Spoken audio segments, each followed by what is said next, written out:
Across America, BP supports more than 275,000 jobs to keep energy flowing. Jobs like building grid-scale solar energy in Ohio and producing gas with fewer operational emissions in Texas. It's and, not or. See what doing both means for energy nationwide at bp.com/investing in America. Have you heard? You can listen to your gripping investigations ad-free. Good news. With Amazon Music, you have access to the largest catalog of ad-free top podcasts included with your Prime membership. To start listening, download the Amazon Music app or visit amazon.com/truecrime ad-free. That's amazon.com/truecrime ad-free. And catch up on the latest episodes without the ads. Content warning, this episode contains discussion of murder and violence, as well as domestic abuse.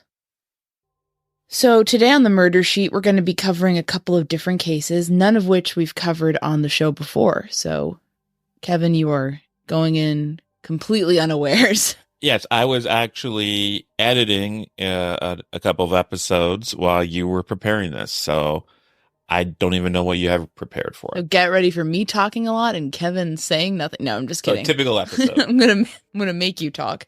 Yeah, we're gonna be talking about several missing persons cases that listeners requested that we cover.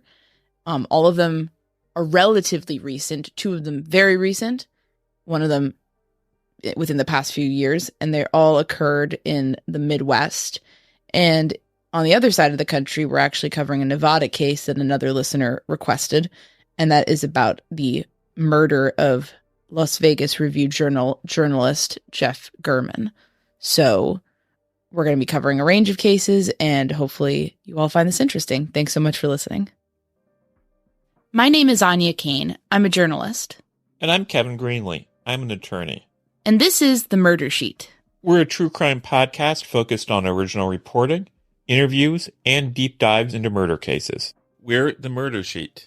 And this is the cheat sheet, the missing and the media.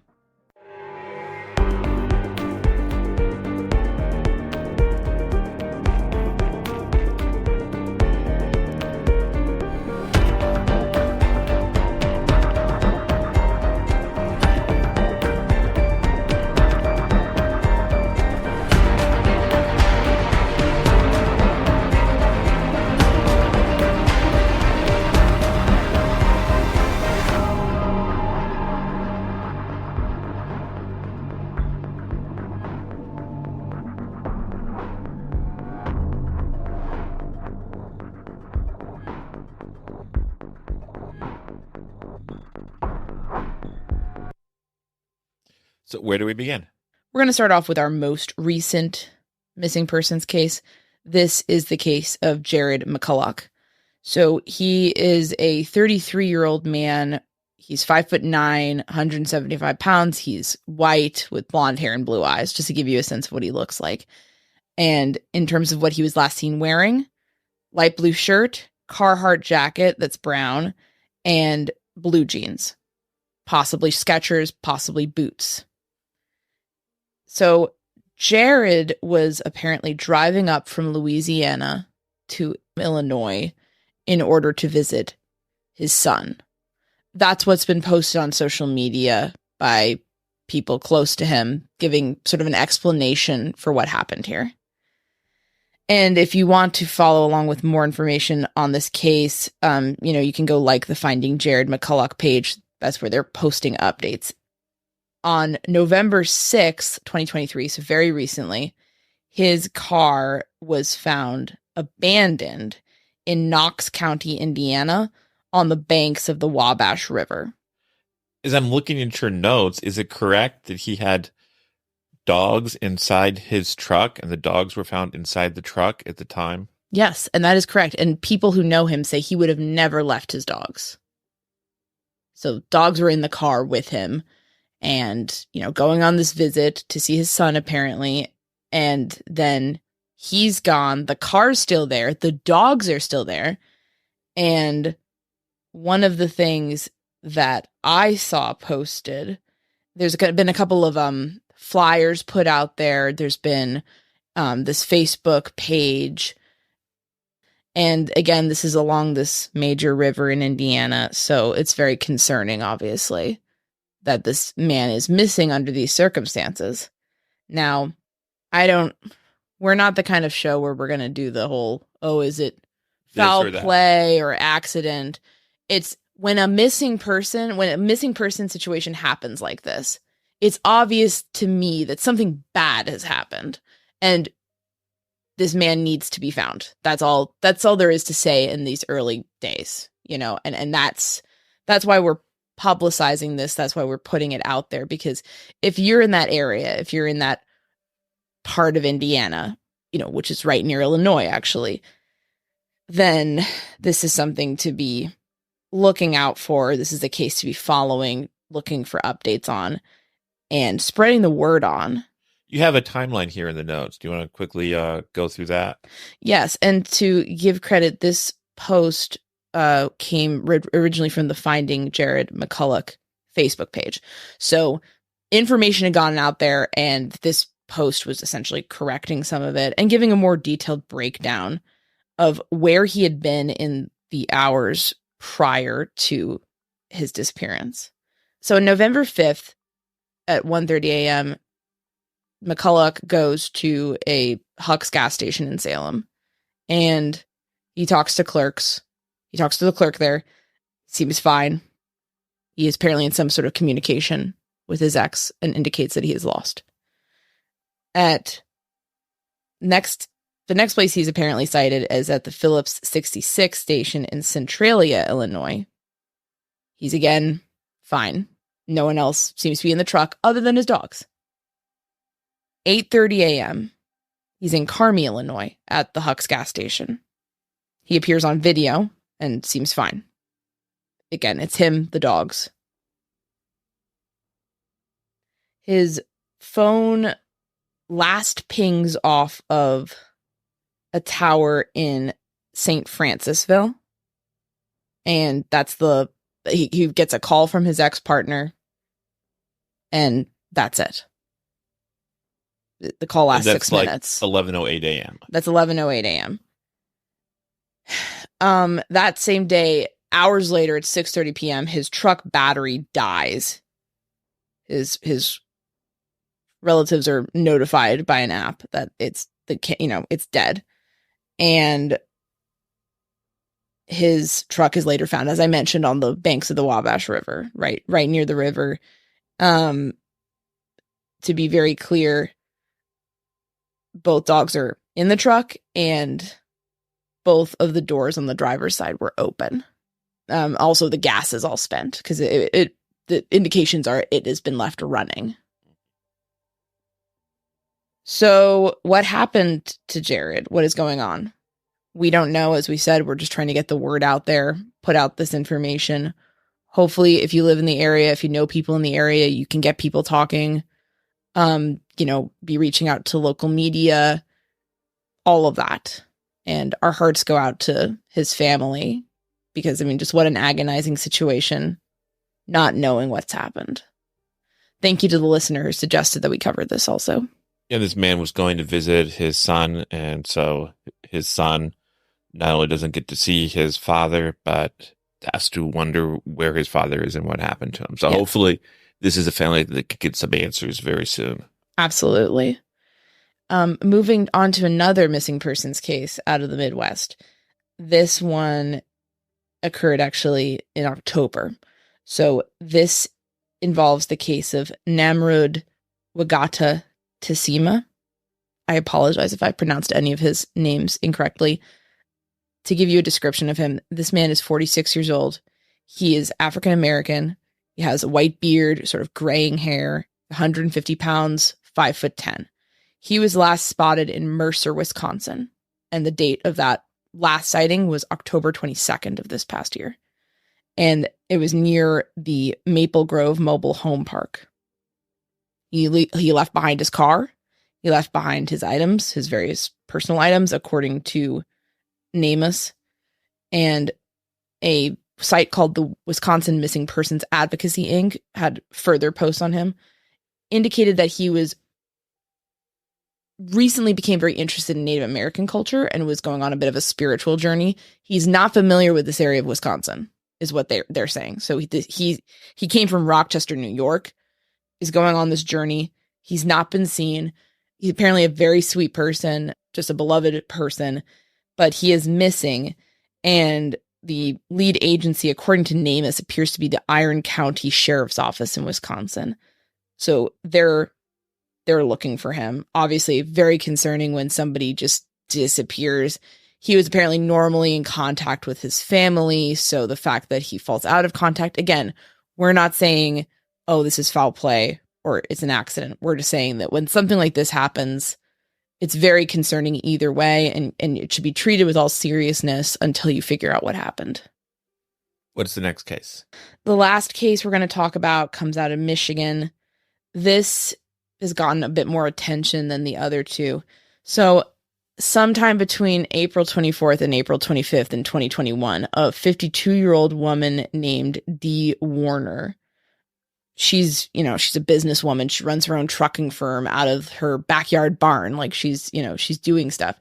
She goes missing from her home, and her family immediately is concerned. They are looking at her husband, Dale Warner. He is a man who they knew may have been perpetrating domestic abuse against her. So obviously when you have a situation like that and somebody goes missing, that's going to be incredibly concerning. That things escalated to the point where someone was murdered. Well, there's been movement in that case. On November 21st, 2023, Dale Warner was arrested. And Dee's family told the local 4 station that, they suspected this was a domestic abuse case. So what's happened since? Well, the suspect has been slapped with a $20 million bond that was then lowered to $15 million. But, frankly, that I don't really know what knocking off $5 million does there. And he's been charged with tampering with evidence and with murder. Her body has still not been found. So there is, unfortunately, still that open-ended question for her family. And of course, her husband is innocent until proven guilty, or until, he makes a plea deal or whatever. So there's open-ended questions here, but this is a case where you do have a missing persons case that did turn out to be what police believe is a homicide, and there is movement now. So hopefully that gives hope to other families that are dealing with a similar situation. In that case, initially, the county sheriff, the Lenawi County Sheriff's Office was on it, but they also brought in the FBI, they brought in the Michigan State Police, so it's been a joint effort as far as various law enforcement agencies go. I want to go over just places you can contact if you have any information about any of those cases we mentioned. So for Jared McColloch, the contact is the Knox County Sheriff's Office, and you can reach them at 812-882-7660.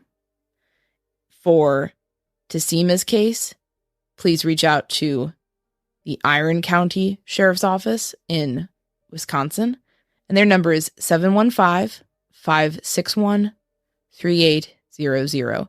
And for Dee Warner, if you have information on that case, you want to reach the MSP, Michigan State Police, Monroe post at 734-242-3500. Here at the Murder Sheet, we work on the podcast and our investigative reporting full time. That means we sometimes don't have time to meticulously plan and cook delicious and nutritious meals. So, in this new year, we are eternally grateful to our sponsor, Factor. Now's a great time to try out ready-to-eat meal delivery service Factor. Remember, when you support our great sponsors like Factor, you're supporting us and our ability to keep doing this work. So please consider visiting factormeals.com/msheet50 and use code msheet50 to get 50% off. Factor allows you to pop your ready-made meal into the microwave. In 2 minutes flat, you'll have a hot and ready dish with minimal cleanup afterward. It's just that simple. Also, this food is awesome. I recently dug their black bean and rice enchilada bowl with roasted zucchini, corn, and salsa verde. It tasted so fresh and flavorful. I love that we get to skip meal prep, the grocery stores, expensive to-go orders, and elaborate cleanup. Plus, there's plenty of options for extra picky eaters like me. We've really been thrilled with Factor, and we feel you will be too if you're striving to eat healthy and save time in 2024. It's really helped me meet my nutritional goals for the new year. Head to factormeals.com/msheet50 and use code MSHEET50 to get 50% off. That's code MSHEET50 at factormeals.com/MSHEET50 to get 50% off. So now we're going to go into a case that I think you and I have both been interested in for a while now, and a listener recently asked us to talk about it in a cheat sheet episode, and I wanted to take this opportunity to, because frankly, it's an incredibly disturbing case. Any sort of murder is going to be a disturbing situation, but this one, frankly, hits home because the victim was a journalist, and the motive, as it's been presented and stated at this point, seems to be that his work, his reporting work, his investigative journalism gave the alleged perpetrator the motive to kill him, which is scary.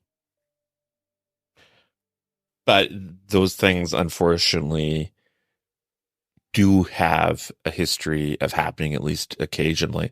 Before we talk about this case, why don't we talk briefly about an older case where something like this happened? And that was the case of Don Bowles. Yeah, can't fill in our listeners on the background of that case. It's an interesting story what happened to Don Bowles. He ultimately died because of a car bomb. He gets in his car, starts it, and a bomb goes off, and it kills him. He was working on stories about land fraud and a bunch of other similar crimes that were basically upsetting some people with some powerful interests. And one thing I found ultimately inspirational about this horrible story is that it sparked a real sense of unity among different investigative reporters all over the country. And a group of about 40 investigative reporters ended up going to Arizona where this tragic explosion happened and furthering the investigative work Don Bowles was doing and completing his stories. And they did a book about it called The Arizona Project. That is inspiring that they got together to dig into that, because, yeah, it's such a horrible, horrible tragedy. And I don't feel like anyone was really ever fully held accountable for what happened to Bowles, which really makes me so angry. I know that there were some convictions around it, but I believe the man who was ultimately proven to be the guy who set the bomb that killed him ended up going into witness protection or something. So something very unsatisfying about that. Yeah, and also the Arizona Project with all of these reporters working together, some newspapers didn't run their coverage. It said that the coverage, according to the editor who ran the Arizona Project, I'm quoting him here, that the findings of the project showed that the state of Arizona is facing a massive problem in organized crime. And the story named names. And sometimes editors and such and publishers can be reluctant to pursue those things as vigorously. Well, I mean, I've always said this, but that's why I think that there's such an important role played by both local, regional, and national journalism, because local journalism, you're on the ground and getting the details and getting things out there. But I think there can also be instances where, if somebody's a massive donor to your advertising, and fills the bottom line for a newspaper, maybe you look the other way. Or maybe your editor kills a story because it's unflattering to an advertiser. That's where people like the investigative journalists who came in or the national press can step in and say, well, we don't care about that. And we're going to say it anyway. So yeah, just something to think about in terms of media environment. Yeah, that story always horrified me. The other one that comes to mind that I always think about is Chauncey Baling. He was a reporter who was murdered in 2007 in California, in Oakland. He was the editor-in-chief, actually, of the Oakland Post there. And he was digging into the finances of a company called Your Black Muslim Bakery, which was a chain of bakeries that existed in California at the time. And they were about to file for bankruptcy, but there's also a very large amount of criminal activity centered around that company. And he was digging into it, and he was shot to death outside of a McDonald's or something. And in order to kill that story, which it effectively did, it was never published, but ultimately people were convicted in that case. And I think the first instance of something like this I heard about, and this goes back to when I was a kid, way, way long ago. And this is a less inspirational story. This is the story of... Oh, I know what you're going to say. Also, yeah, Bowles and Bailey are in a totally different league than the guy you're about to bring up. Who am I about to talk about? You're about to bring up that Chicago guy who turned out... Well, I don't want to spoil it. Chicago Tribune reporter Jake Lingle. He's shot in the back of the head as he's going through a station, Randolph Street Station, and initially people think he's a hero and he's been cut down because he was exposing criminal activities. It turned out he himself was heavily involved in criminal activities, and that his murder had nothing to do with his reporting and more to do about the criminal side of his life. Oops. Yeah, that's not so inspirational. And this happened a long time ago. This happened when I was a little boy back in 1930. When you were a little boy? Not quite that You old. were like one of those little newspaper boys selling news copy on the side of the street. Just had a birthday, so I'm feeling a bit old, but I'm not quite that old. But why don't you tell us about... Yeah, before we go into the Gurman case, I do want to say that it's very, very rare in the United States for investigative journalists to be killed for working on a story. We just cited a couple of examples, but this is a very rare outcome. And I think sometimes based on our conversations with listeners, they'll express concern over things. And it's that just really doesn't frequently happen. It's very scary and upsetting when it does, and you want to dig into it. I'm not downplaying. These are obviously all horrible incidents. I'm just more of saying that if you watch movies, you think that it happens. You probably would be forgiven for thinking it happens a lot more often than it does. Generally, people don't do this for the same reason you don't kill a detective digging into you, because then all the other detectives are going to swarm you and put That's you what away. happened in Arizona. Don Bowles is murdered. A bunch of other reporters come in. And they start kicking over every rock in Arizona, and it makes things very uncomfortable for some people. So you generally only see this when people are being just frankly stupid because, or they think they can get away with it. So let's talk about Jeff Gurman. He was an incredible investigative reporter, very much digging into all kinds of stories, including the Las Vegas mass shooting that occurred there, looking into organized crime, and previously worked at the Las Vegas Sun, but then became a member of the staff of the Las Vegas Review-Journal, and just, working for years. And on September 3rd, 2022, he was stabbed to death outside his home in Summerlin. And he was 69 years old at the time. And because he had worked on so many different stories that, it required investigative journalism and touched upon issues like crime, I think at the time people may have been wondering, what was this in relation to, essentially? Is this a random homicide or was it targeted because of one of his stories? Well, several days later, police arrest a man named Robert Tellis. And this was a former Clark County public administrator. And Gurman had indeed investigated him. He looked into him because Tellis was having a inappropriate relationship with a staffer and created a really hostile and bad work environment in his office.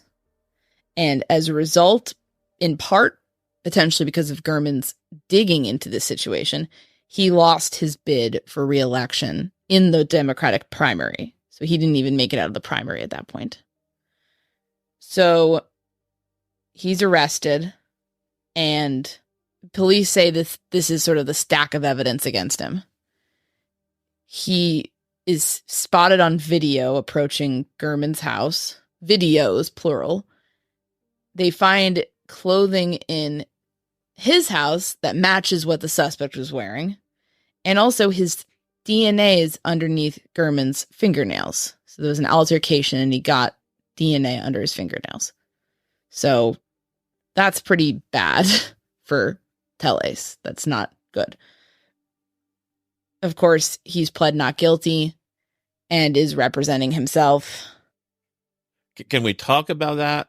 Why on earth would anyone represent himself in a murder trial? Because you're arrogant or mentally unbalanced. It's an awful idea. You're a lawyer. Would you represent yourself? Do it on the cheap? No, it's even like, if you're going to like go out and buy a house, you get a real estate agent because real estate agents do that every day. They can look at things coldly and dispassionately and help you analyze contracts and figure out, oh, there's a problem here or there's a problem there. You wouldn't do that on your own. You'd look at an expert. And the same thing with a criminal defense thing. This is your life on the line. You want to have the best possible help you can. And that's usually from outside experts. The stakes are so high. It's not like, I'm going to, for dinner tonight, I'm going to bake bread from a recipe I've never used before. So that's an experiment which will probably go badly. But if it does, we can just go out to the store and buy a loaf of bread. But if you experiment and say, oh, I can defend myself in court on a murder charge, and it goes badly, you're incarcerated perhaps for the rest of your life. Well, Kevin, this guy was an attorney who did practice civil law. So, I'm sure he knows what he's doing. Yeah, it's wild to me. And he, in fairness, he's apparently, according to the Associated Press, he's got a little lawyer friend now, Gary Modafferi, who's going to help him like over the phone with constitutional issues. Although he will not be with him in court or making any arguments before the court. He's just there to be his little helper, I guess. So it sounds like a totally foolproof system for him. And obviously the world of civil law is very different from the world of criminal law. It's like, if I sprain my ankle, I'm not going to go see a neurologist. No, exactly. It is like doctors, because doctors specialize for the most part. And maybe a doctor, if you faint on a plane, maybe a doctor can come over, and no matter what kind of doctor they are, they can kind of help you or like see what, are your pupils doing anything weird, but they're not going to like operate on you when you get in. And to have a lawyer be putting himself in this situation is pretty surprising, because one would think that a lawyer would be the first person to say, oh, wait, anytime people do this, it's a stupid idea. So maybe I shouldn't. And even if you were a criminal defense attorney who does this day in and day out, that doesn't mean you have the ability to look coldly and dispassionately at your own case and figure out what's best to do. I could imagine criminal defense attorneys can think about, oh, I'm really good. I'm really persuasive when I talk. So I know they say most people shouldn't get on the stand, but I should do it because I'm so persuasive. It just seems you need someone else there. Yeah, you wouldn't do surgery on yourself. No. Because that's just a mess. Or you wouldn't do surgery on your wife. If you're emotionally compromised in a situation, you have to take yourself out of that situation and rely on someone else's help. And you'd be better off if you can't afford a private counsel, then better off working with a public defender to figure out what you need to do. I feel like in true crime, public defenders often get a bad rap, or people say, oh, they're not good. There's a lot of really good public defenders out there, first of all. A lot of great public defenders. A lot of amazing public defenders. And second of all, I understand when people are talking about structural issues that they face, like having too high a caseload. Those are problems. I'm not dismissing those. I'm just saying that, I think that would be way better for anybody in this situation than doing what he's doing. He has made comments to the press. According to the Las Vegas Review-Journal, they reported on February 9th, 2023, that he's meeting with all these media outlets, except for them, of course, and saying that, he's been framed. Somebody, he doesn't know who, but he thinks he does, planted clothing at his house. So I guess they also planted his DNA under the victim's fingernails. It's just it's a very thorough frame job. So I think that if you are doing this by yourself and that's the best you can come up with, you would be better off just getting some help, and not in the form of some guy talking about the Constitution over the prison payphone with you. I'm talking about actual representation.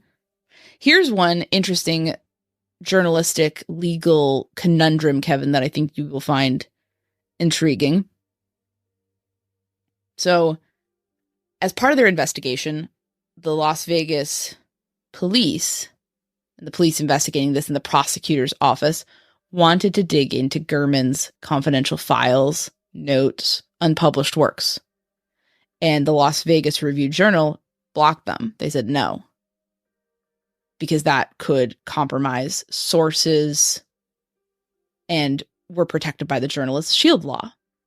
So what do you think of a conundrum like that, where you have possible evidence that police and the prosecutor want, but conceivably, if they see some things, then that might not be so good for the Review-Journal sources? Yeah, reporters, to a reporter, a source, especially a confidential source, is extremely important, and that is something they take very seriously, including protecting that. And so the idea that someone's sources could be spoiled or exposed in that way is very troubling. And who knows, maybe at some point this reporter was working on stories where he could have talked to someone in law enforcement or something off the record, or prosecutors off the record, and that could have been exposed in that way. Or he could have other sources who he talked to off the record, and they would get exposed, and they might have to deal with some repercussions in their private or professional lives. And obviously the newspaper appropriately takes seriously their obligation to protect that. Yeah, that was completely right on their part. I understand that might seem baffling to people who might be like, well, don't you want to solve the murder? But ultimately, the Review-Journal's reputation and name and ability to conduct journalism and effective journalism relies upon them keeping sources confidential and safe. And so if that doesn't happen, then so it's not that they don't want their colleagues' murder to be solved, but it's that, also speaking as a journalist, I'm sure most of us would just, it would be so bad to have your sources exposed in that way. And it's just sort of counter to what you stand for. So what's happened is there's been sort of a compromise. The judge in this case, according to the Las Vegas Review-Journal, has put together a team, and the two members of that duo are Peggy Lean, who used to be a U.S. magistrate judge, and David Roger, who used to be the district attorney of Clark County. And they are going to confidentially sort through all these materials and, I believe, select what is relevant and remove what is not. So law enforcement and the prosecutor's office won't be able to see anything. They will see everything, but they are instructed to discard what is not relevant to this specific case. What do you think about that approach? That sounds like a reasonable balancing of interests. Because you're quarantining. I mean, I would still hate to have anyone go through anything of mine. So it still makes me a little bit uncomfortable, but I can understand it because they can basically say, oh, this has nothing to do with it. This has nothing to do with it. These notes do have something to do with it. We'll use those. So makes some sense. What do you have? Do you have any closing thoughts on sort of investigative journalism and how this senseless murder just kind of affects the media climate in the United States, but also just kind of, you know, what happens when something like this happens to somebody who's just trying to bring truth to a situation? No one deserves to be killed for any reason, but certainly no one deserves to be killed for doing their job. Yes, especially a job as important as investigative journalism. And the evidence against this Tellez person seems pretty bad. That's a pretty strong case if you have, again, DNA underneath somebody's fingernails and they have a reason to want to kill you. That's not good. And complaining about some frame job to every other media outlet in town just is good luck with that one. But I think there's also, I mean, I'll be curious though, because he is an attorney. So what kind of tricks he's going to pull out of his sleeve in terms of the legal proceedings will be interesting to see, even though obviously he's a civil attorney and this isn't his wheelhouse, to put it nicely. Yeah, it disturbs me because this man was serving his community and by looking into things that affected his community, and he lost his life for it. And hopefully there can be accountability in that situation. Thanks for listening. We really appreciate it.